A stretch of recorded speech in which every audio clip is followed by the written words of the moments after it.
আসসালামু আলাইকুম ফুপু। তুই এখন কই? আমি এই তো একটা কফি হাউসে কফি খাচ্ছি। শোন বাবা, আমি কিন্তু 13 তারিখ ঢাকায় আসতেছি। তোর বাসায় উঠুম। কিভাবে সংসারটা করতেছি একটু দেখা দরকার না? কয় তারিখ? 13 তারিখ, 13 তারিখ। আজকে কয় তারিখ? আজকে তো 7 তারিখ। সকাল থেকে কি শুরু হয়েছে? আমি বলেছি আজকে 13 তারিখ। আরে আজকে 13 তারিখ হবে কেন? কি বলতেছিস? আজকে তো মাত্র 7 তারিখ। শোন, বাস স্ট্যান্ডে কিন্তু গাড়ি পাঠাবি। আরে গাড়ি পাঠাবো মানে আমি নিজেই নিতে আসবো তোমাকে। এখন পর্যন্ত বাসাটা একবার দেখালি না ফুপুরে। খালি গ্রামের মানুষের কাছে শুনি আমার রাহাত বলে কোটিপতি, আর এখন পর্যন্ত নিজ চোখে দেখলাম না। আচ্ছা ঠিক আছে ফুপু, রাখি তাহলে।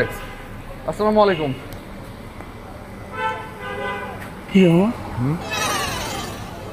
আরে দোস্ত, তুই এখানে?